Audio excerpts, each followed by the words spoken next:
घटवार गंगा तट के रक्षक। ये बात काफी पुरानी नहीं है। ये बात तब की है जब अयोध्या का फैसला आने वाला था। कानपुर में दंगों के डर से कानपुर बंद था। हर कोई किसी न किसी तरह से अपनी छुट्टी के मजे ले रहा था। मेरे पड़ोस में रहने वाले एक चाचा जी अक्सर अपनी छुट्टी गंगा किनारे व्यतीत करते थे। मछलियों के बड़े शौकीन थे, इसलिए अक्सर छुट्टी के दिन मछलियां पकड़ने गंगा किनारे चले जाया करते थे। कभी कम तो कभी ज्यादा, मगर मछली पकड़ने में उस्ताद थे। उस दिन उन्होंने अपना दिन का खाना निपटाया और फिर अपनी पत्नी यानी चाची जी से मसाला पीस कर रखने को कहा और चले गए गंगा किनारे मछली पकड़ने। जैसा मैंने आप सबको बताया कि वो अक्सर मछली पकड़ने जाते थे, लेकिन उस दिन कुछ अलग ही हुआ। वो मछली पकड़ने के लिए अक्सर गंगा बैराज जाया करते थे, लेकिन कानपुर में उस दिन कर्फ्यू जैसा माहौल था, जिसके चलते उन्हें वहां तक जाना उचित नहीं लगा, क्योंकि कोई भी सवारी मिलना मुश्किल था। इसलिए आज वो शुक्लागंज की तरफ जाने वाले गंगा पुल के नीचे मछली पकड़ने चले गए। दोपहर के कोई 2:30 बजे के वक्त था। वो अपनी ही धुन में मस्त गुनगुनाते हुए मछलियां पकड़ने में व्यस्त थे, लेकिन 45 मिनट के बाद भी एक भी मछली हाथ नहीं लगी। लेकिन हर मछली पकड़ने वाले में सब्र का सैलाब होता है। वो भी सब्र करे हुए मछली पकड़ने की पूरी कोशिश करते जा रहे थे। वैसे भी गंगा के किनारे की खूबसूरती इतनी मोहक होती है कि वहां बैठने वाले इंसान का दिल कभी भर ही नहीं सकता, तो बोर होने की बात ही अलग है। वो भी अपनी खुशी में मग्न अपने काम में लगे पड़े थे।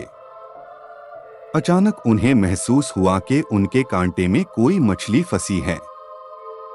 उनके मन में खुशी की लहर दौड़ गई, लेकिन अभी पहले उन्हें देखना था कि मछली है कितनी बड़ी। अगर छोटी हुई तो कोई फायदा नहीं होगा, क्योंकि उनके परिवार में 5 लोग हैं। सिर्फ एक छोटी मछली से कोई फायदा न होता।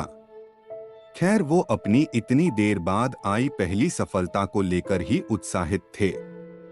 उन्होंने कांटे की डोर को पकड़कर बाहर खींचना चाहा, मगर उन्हें भार ज्यादा लगा और वो उसे खींच नहीं पाए।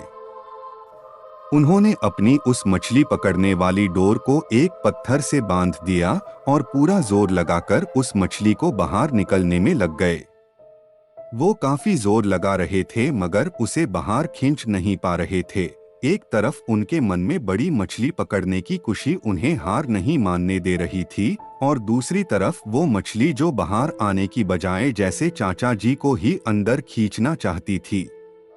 काफी जोर लगाने के बाद जब चाचा जी ने समझ लिया कि ये मछली अब बाहर नहीं आ सकती और न ही कोई और वहां था जो चाचा जी की मदद कर सकता, चाचा जी ने उस मछली को छोड़ देने का फैसला किया और एक आखिरी उम्मीद के साथ थोड़ा सा डोर को ढीला छोड़कर फिर एक साथ अपना सारा जोर लगाकर उसे खींचा। वो मछली बाहर आ गई।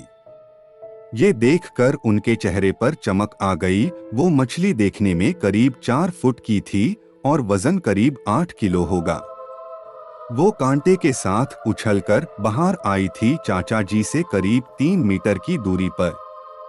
चाचा जी अपना सामान वगैरह छोड़कर उसके पास खुशी से गए, ये सोचते हुए कि इतनी बड़ी मछली को अकेले कैसे घर ले जा पाएंगे। वो उस मछली के पास पहुंचे पहले तो उसे मछली को देखकर दंग रह गए। वो मछली बहुत अजीब किस्म की थी, जैसी उन्होंने अपनी जिंदगी में नहीं देखी थी। काली और थोड़े से हरे रंग के दाग से थे उस मछली पर, लेकिन सबसे ज्यादा हैरान करने वाली बात जो थी वो ये थी कि उस मछली ने अपने मुंह में एक इंसान का सर पकड़ रखा था, मानो जैसे कि वो उसे खाने वाली थी। इस बात से वो बिल्कुल भी नहीं डरे, क्योंकि लाख पाबंदी के बाद भी कभी कभी गंगा में लाशें देखी जाती हैं, जिन्हें अगर सरकारी कर्मचारियों ने देख लिया वो उसे निकल लेते हैं, वरना न जाने कहां तक उसका सफर जारी रहता होगा।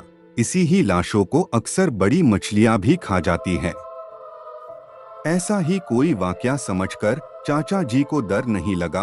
उन्होंने सोचा शायद किसी लाश को खाने की कोशिश की होगी। इस मछली ने मगर खा नहीं पाई, इसलिए ये सर इसके मुंह में ही फंसा रह गया।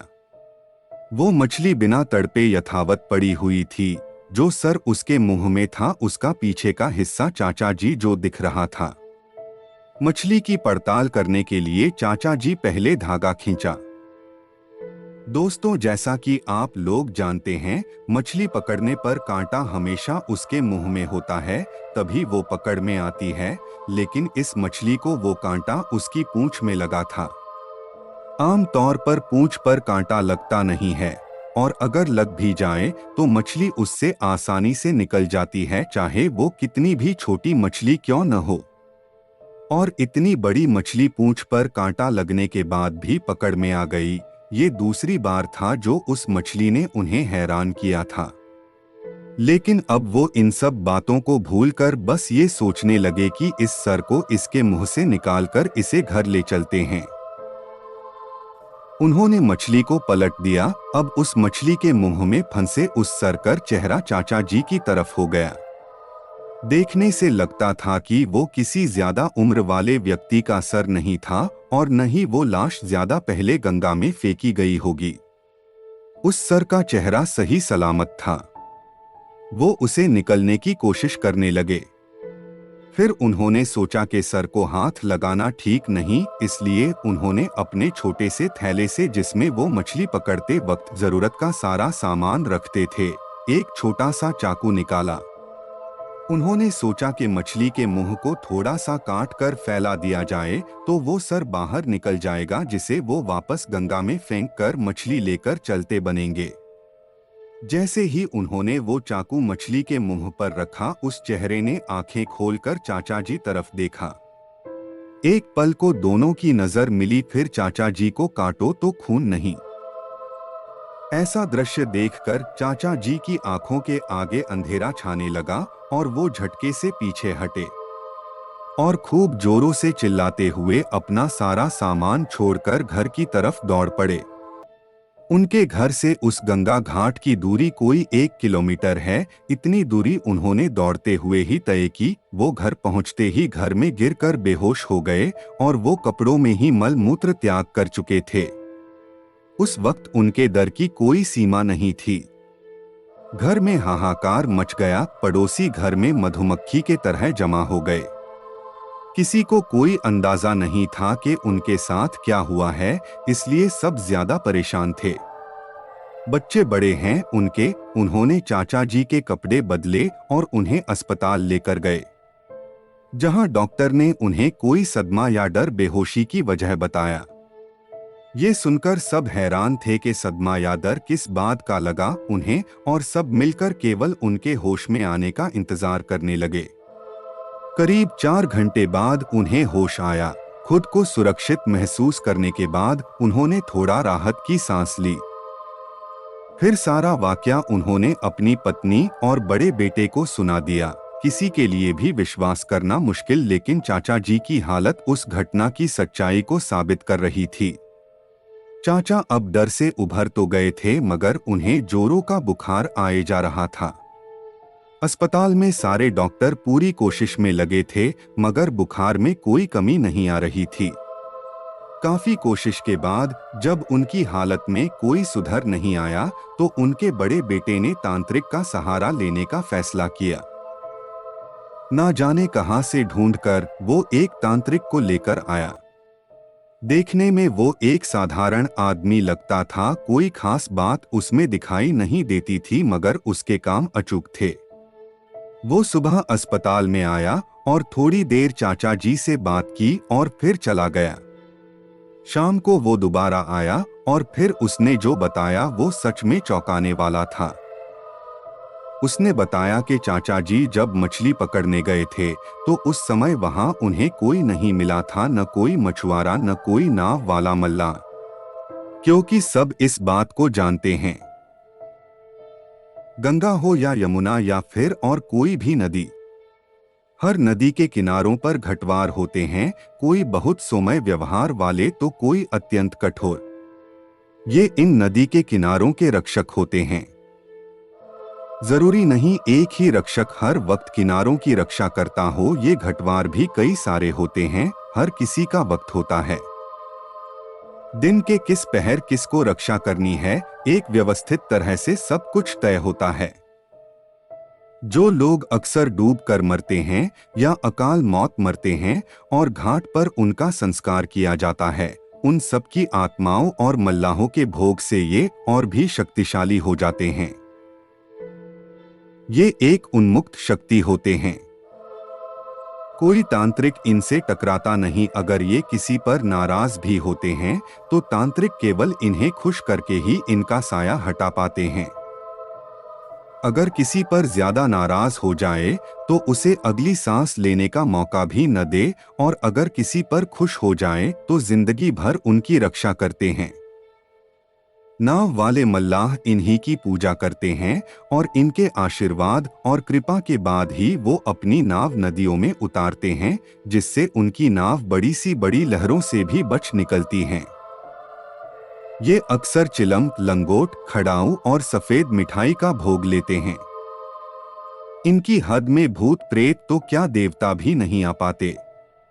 हमेशा किसी भी नदी के तट पर नदी में नहाने से पहले घटवार बाबा की जय बोलकर पहले नदी के पैर छूने चाहिए, फिर नहाना चाहिए। ऐसा आज भी घाटों पंडित और महंत बताते हैं। चाचा जी के साथ भी ऐसा ही कुछ हुआ था। जिस वक्त वो मछली पकड़ने गए थे, वो वक्त वहां के एक शक्तिशाली परंतु एकांत पसंद घटवार का वक्त था। वो मछली और वो सर उस घटवार ने तुम्हें सिर्फ डराने और उस वक्त पर वहां न आने के लिए दिखाया था। उस तांत्रिक ने बताया कि वो घटवार उन पर नाराज नहीं है, केवल उन्हें डरवाना चाहता था और उसी डर की वजह से ही उन्हें बुखार आ रहा था। फिर तांत्रिक ने चाचा जी को अस्पताल से छुट्टी लेने की सलाह दी और कुछ भोग के साथ चाचा जी को उसी समय पर जिस वक्त वो मछली पकड़ने गए थे वहां अकेले जाने को कहा। वहां जाकर वो भोग अर्पण करें और घटवार से क्षमा प्रार्थना करें।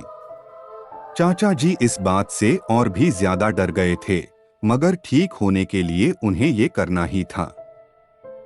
अगले दिन चाचा जी उसी समय पर सारा बताया गया सामान लेकर वहां गए और जल्दी जल्दी क्षमा याचना की और तेजी से वापस अपने घर को लौट आए बिना पीछे देखे।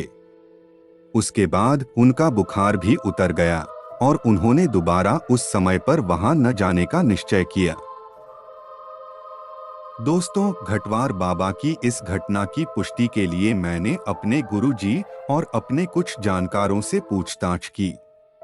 उन्होंने भी इस बात की पुष्टि की और मुझे सबूत के तौर पर उदाहरण भी दिए, जैसे कि वहां मौजूद एक पेड़ जिसकी जड़ आधे से ज्यादा जमीन से बाहर है और वो पेड़ गिर हुआ प्रतीत होता है। उसकी डालें गंगा नदी के पानी को छूती हुई हैं। जो कोई भी उसे पहली बार देखता है उसे इस बात का अचंभा अवश्य होता है कि ये पेड़ तो लगभग गिर हुआ है, तो फिर हरा कैसे है, इसे तो सूख जाना चाहिए।